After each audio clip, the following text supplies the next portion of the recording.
नमस्कार, आप देख रहे हैं देश का number 1 Hindi news channel news 18 India. मैं हूं आपके साथ पूजा। नमस्कार, आपके साथ मैं हूं सबीना तामंग। देशमुख युद्ध का जिक्र करेंगे। रूस यूक्रेन के युद्ध से जुड़ी बारीक से बारीक जानकारी आप तक पहुंचाने जा रहे हैं। जी हां, युद्ध में आज बात यूक्रेन के 200 अड्डों की और उन पर तानी जा चुकी 1000 मिसाइल की। रूस के राष्ट्रपति व्लादिमीर पुतिन ने अगस्त में 1000 मिसाइल लॉन्च करने का टारगेट सेट कर दिया है और इस बार उनका सबसे बड़ा निशाना यूक्रेन के राष्ट्रपति वोलोदिमीर ज़ेलेंस्की बन सकते हैं।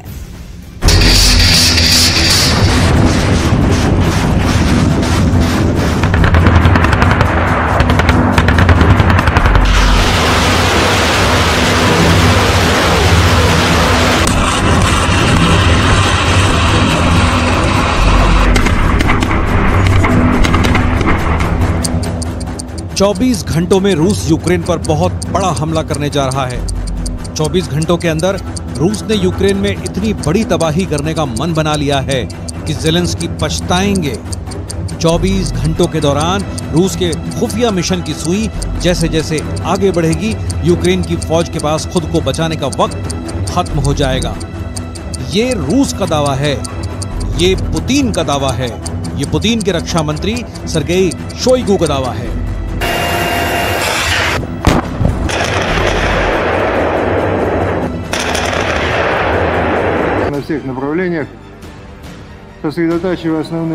क्योंकि शोइगु ने रूस के 100 जनरलों के साथ ऐसी मीटिंग की है। इस मीटिंग में मॉस्को के अलावा यूक्रेन में बैठे 50 मोर्चों के जनरल ऑनलाइन जुड़े।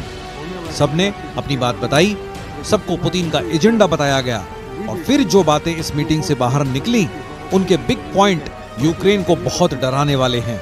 ज़ेलेंस्की को पुतिन के रक्षा मंत्री की इस मीटिंग का रिजल्ट पता चलेगा तो मुमकिन है कि वो अपनी राजधानी कीव को छोड़कर कहीं और पनाह लेने को मजबूर हो जाएं। रूस के हमलों की गंभीरता समझनी है तो शोइगु का ऑर्डर देखिए। पुतिन के कहने पर जो इमरजेंसी मीटिंग बुलाई गई, उसमें सर्गेई शोइगु के सामने रूस की सेना के 100 बड़े जनरल हाजिर हुए। इस मीटिंग में 50 जनरल यूक्रेन में तैनात हैं और उन्होंने यूक्रेन में चल रहे स्पेशल ऑपरेशन की रिपोर्ट ऑनलाइन दी।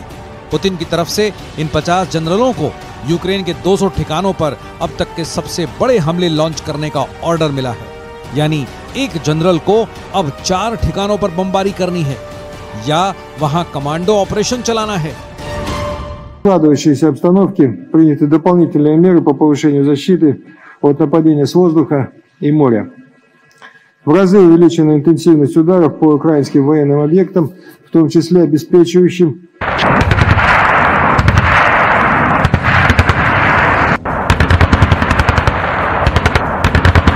अब सवाल है कि जब शोइगु ने रूस के टॉप लेवल के जनरलों की मीटिंग ली तो उसमें पुतिन के आर्मी चीफ वलेरी गेरासिमोव कहां गायब थे? तो उसका जवाब ज़ापोरिज़िया से आए इस वीडियो में है, जिसमें रूस के chief of general staff Valery Gerasimov अचानक उस कमांड सेंटर पर पहुंचे जो यूक्रेन के हमेशा टारगेट पर रहता है। जनरल गेरासिमोव को ज़ापोरिज़िया के मोर्चे के बारे में बहुत बारीक बारीक बातें बताई गईं। ज़ापोरिज़िया में कमजोर फ्रंट कौन सा है और रूस की फौज कहां मजबूती से तैनात है, उनको ये सब बातें ज़ापोरिज़िया रीजन के कमांडर कर्नल जनरल अलेक्जेंडर रोमानचुक ने बताई। जनरल गेरासिमोव को मैप पर वो लोकेशन दिखाई गई जहां ज़ेलेंस्की की सेना काउंटर अटैक की कोशिश करती रही है, लेकिन उन्हें कुछ खास हासिल नहीं हुआ। अपनी टीम से रिपोर्ट लेकर गेरासिमोव ने फौरन पुतिन को फोन किया और उन्हें ज़ापोरिज़िया के बारे में अपडेट कर दिया, यानी रूस को कितना नुकसान हुआ है और यूक्रेन को कितने बड़े झटके दिए गए हैं। इसके बाद जनरल गेरासिमोव एक स्पेशल हेलीकॉप्टर Mi-17V5 के जरिए कमांड हेडक्वार्टर की तरफ बढ़ चले। इस हेलीकॉप्टर को गनशिप के साथ लैस किया गया था ताकि ग्राउंड से अटैक की हालत में फौरन रॉकेट दागे जा सकें। बात साफ है कि रूस के जनरल ने अब खुद ज़ापोरिज़िया की जिम्मेदारी संभाल ली है। ज़ापोरिज़िया के इलाके से यूक्रेन की फोर्स का पूरी तरह सफाया अब पुतिन का एजेंडा है। यही वजह है कि खुद रूस के आर्मी चीफ को यहां भेजा गया। कहा जा सकता है कि यूक्रेन में चल रहे ऑपरेशन को पुतिन ने बहुत मजबूती से अपने हाथ में लिया हुआ है और क्रेमलिन तक पल पल की जानकारी पहुंचाई जा रही है। 2 дня, 26-27 июля, В районе населенного пункта Работино уничтожено более 400 украинских военнослужащих, 31 танк. Из них 3 немецких «Леопарда», 2 французских, а также 32 боевые бронированные машины. В общей сложности 63 единицы бронетехники.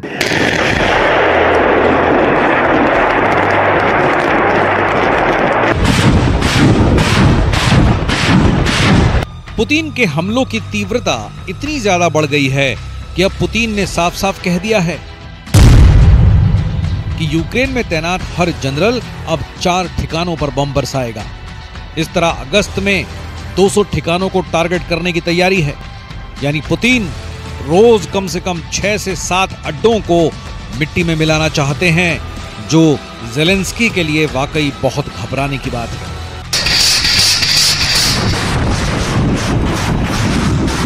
पुतिन ने जो टारगेट सेट किया है उसे ज़ेलेंस्की और उनकी सेना को बहुत गंभीरता से लेना पड़ेगा, और इसके लिए जुलाई के महीने में यूक्रेन पर हुए हमले बड़ी वजह कहे जा सकते हैं। जुलाई में यूक्रेन में बहुत ज्यादा मिसाइल दागी गई हैं। यूक्रेन का कोई ऐसा बड़ा शहर नहीं है जिसको निशाना बनाकर पुतिन ने मिसाइल लॉन्च न की हो। इसमें कीव से लेकर खार्किव और ओदेसा से लेकर ज़ापोरिज़िया तक शामिल हैं। जुलाई के महीने में यूक्रेन की सेना को बहुत बड़ी तबाही देखनी पड़ी, ये दावा पुतिन के रक्षा मंत्री का है। रूस के मुताबिक जुलाई में ही यूक्रेन के करीब 21,000 सैनिकों को मार गिराया गया। इसके अलावा 2,500 बड़े हथियार खत्म कर दिए गए। इनमें 10 लेपर्ड टैंक शामिल हैं। इसमें 11 ब्रैंडले बख्तरबंद गाड़ियां शामिल हैं। इनमें 40 M777 तोप समेत 90 आर्टिलरी सिस्टम शामिल हैं। ये वो हथियार हैं जो यूक्रेन को नेटो से मिले थे। ये हथियार देने वाले देशों में ब्रिटेन शामिल है, अमेरिका शामिल है, पोलैंड और जर्मनी के अलावा फ्रांस के हथियार भी हैं जो पुतिन ने पूरी तरह खत्म कर दिए। खार्किव में हुई बमबारी के बाद की तस्वीरें देखिए। यहाँ ड्रोन से एक खाली इमारत पर हमला किया गया, जबकि 3 और ड्रोन स्पोर्ट्स फैसिलिटी पर बम बनकर गिरे। रूस का दावा है कि यूक्रेन ऐसे ठिकानों को मिलिट्री ऑपरेशन के लिए इस्तेमाल कर रहा है, इसलिए उनको टारगेट किया जा रहा है, जबकि यूक्रेन इसे आम नागरिकों के ठिकानों पर बमबारी बताता है।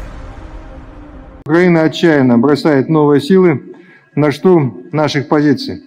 Благодаря грамотно построенной обороне, умелой организации системы огня, профессиональным действиям, выдержке.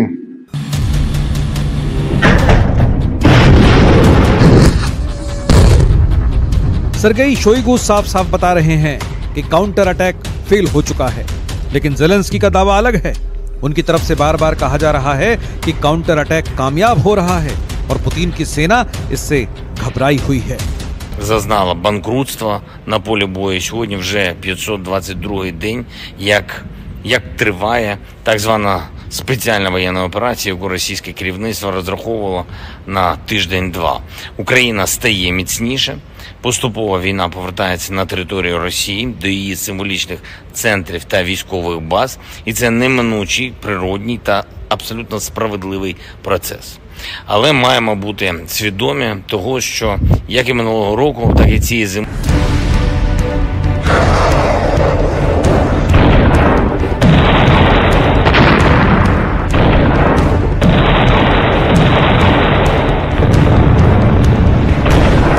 ज़ेलेंस्की का दावा देख लिया, अब पुतिन का प्रैक्टिकल देखने की बारी है। पुतिन ने ओदेसा हमले के दौरान अपनी इस मिसाइल का बहुत ही खास वीडियो बनाया और फिर पूरी दुनिया में वायरल कर दिया। Camera 1, camera 2, camera 3, camera 4, camera 5। कुल मिलाकर 10 कैमरों से इस मिसाइल लॉन्च का स्पेशल वीडियो बनाया गया। ये पुतिन की वो मिसाइल है जिसने 10 हफ्ते तक लगातार ज़ेलेंस्की की नींद उड़ाकर रख दी।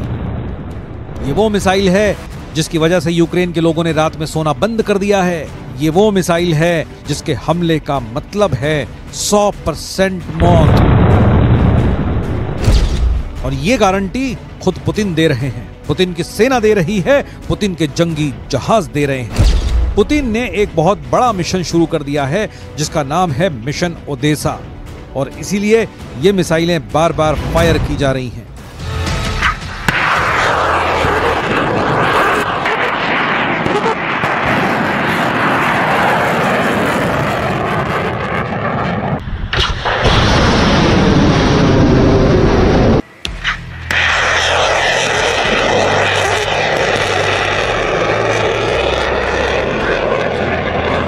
ये वो मिसाइल है जो जहां गिरती है वहां की तबाही देखकर दिल बैठने लगता है। ये मिसाइल जहां गिरती है वहां कोई जिंदा नहीं बचता, कुछ सलामत नहीं रहता। हर तरफ आग होती है, मलबे से लाशें निकाली जाती हैं, बची खुची इमारतें खंडहर बनने के लिए तैयार हो जाती हैं। ये पुतिन का गुस्सा है जो ज़ेलेंस्की के काउंटर अटैक पर निकल रहा है, और इसमें पुतिन नेटो को भी बराबर गुनहगार मानते हैं। Сегодня очевидно, что западные кураторы киевского режима явно разочарованы результатами так называемого контрнаступления, о котором в предыдущие месяцы громко вещали нынешние украинские власти. चाहे मास्को पर ड्रोन अटैक हो या फिर क्राइमिया में कर्च ब्रिज को बम धमाके से उड़ाने जैसे हमले, पुतिन ने इसका फौरन जवाब दिया है। कभी ओदेसा में तो कभी खार्किव में। पुतिन ने बता दिया है कि अब वो यूक्रेन की तरफ से ऐसे हमले बर्दाश्त नहीं कर सकते। क्राइमिया ब्रिज अटैक के बाद पुतिन और ज्यादा आक्रामक हो चुके हैं और इस बार वो खासकर किसी भी कीमत पर ओदेसा को जीतना चाहते हैं, चाहे इसके लिए कुछ भी क्यों ना करना पड़े, किसी भी हद तक क्यों ना गुजरना पड़े। पुतिन इस बार 100% तैयार है।